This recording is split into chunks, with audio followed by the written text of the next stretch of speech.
तो आइए बात करते हैं एक बड़े दिलचस्प कानूनी केस की। ये किसी मुआम्मे से कम नहीं। जरा सोचिए, एक ऐसा टैक्स कानून जो वक्त में पीछे जाकर उसूल बदल दे। अजीब लगता है ना? खैर, ये केस बिल्कुल इसी बारे में है। और इस पूरे मामले के मरकज में एक ही बड़ा सवाल था, क्या हुकूमत किसी के पिछले साल के टैक्स मामलात की जांच उन नए कानून से कर सकती है जो उस वक्त है ही नहीं? यही वो असल गुत्थी थी जिसे अदालत को सुलझाना था।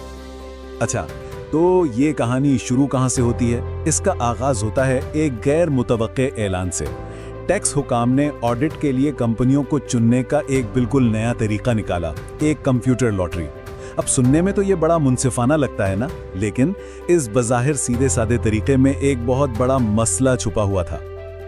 अच्छा, अब जरा इस टाइमलाइन को देखें। असल दिलचस्प बात यहीं से शुरू होती है। तारीखों पर गौर करें। टैक्स साल 2008 जून 2008 में खत्म हो गया, सीधी सी बात है।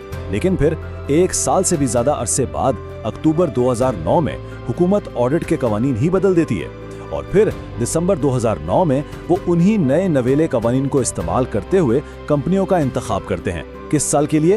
टैक्स साल 2008 के लिए। मसला नजर आया? बस यहीं से सारा तनाजा खड़ा हुआ। और ये कोई मामूली ऑडिट भी नहीं था। इसे नाम दिया गया कंपोजिट ऑडिट का। इसका मतलब क्या था?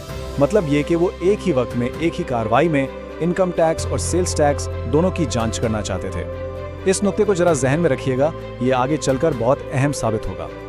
तो इस केस की असल जड़, इस तनाजे का मरकज बस यही था। हुकूमत एक ऐसे खेल के असूल बदल रही थी जो पहले ही खत्म हो चुका था।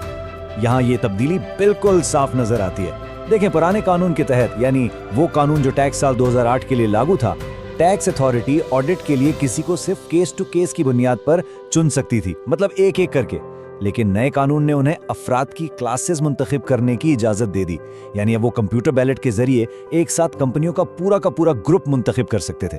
बस यही एक तब्दीली पूरे तनाजे की जड़ थी। तो अदालत ने कार्रवाई का आगाज एक बुनियादी उसूल से किया। जैसा कि इस इक्तबास में लिखा है, हर टैक्स साल तशखीस की एक अलग इकाई है। इसका असल मतलब क्या है? इसका मतलब यह है कि हर टैक्स साल अपने आप में एक मुकम्मल दायरा है। जो उसूल 2008 के लिए थे वो उसी साल के साथ मुंसलिक होकर रह गए। ऐसा नहीं हो सकता कि बाद में नए कानून लाकर उस दायरे को तोड़ा जाए और चीजें बदल दी जाए।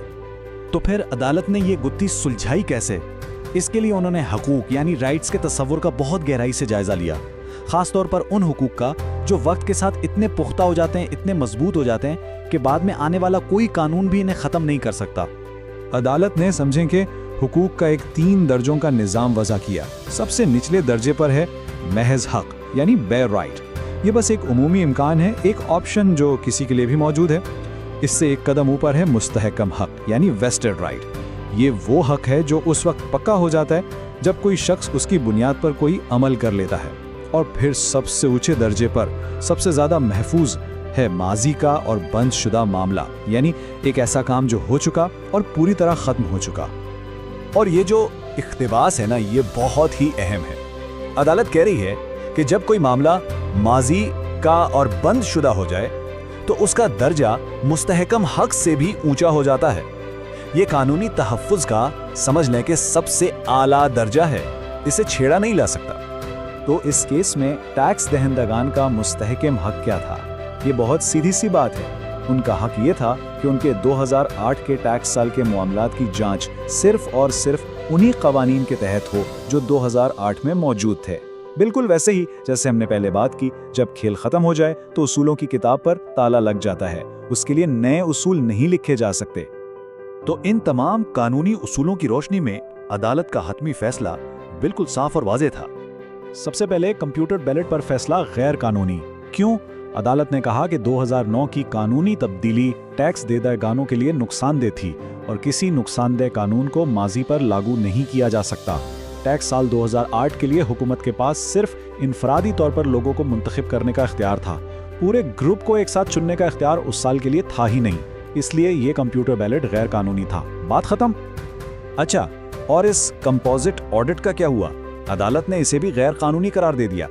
वजह यह थी कि इनकम टैक्स और सेल्स टैक्स ये दो बिल्कुल अलग अलग कवानीन के तहत आते हैं। इन दोनों को एक ही ऑडिट में मिलाने की कोई कानूनी बुनियाद मौजूद ही नहीं थी। किसी को एक ही बैलेट के जरिए दो मुख्तलिफ तहकीकात के खतरे में डालना गैर मुनसिफाना था। ये उन्हें दोहरे खतरे या डबल जेपडी में डालने के बराबर था।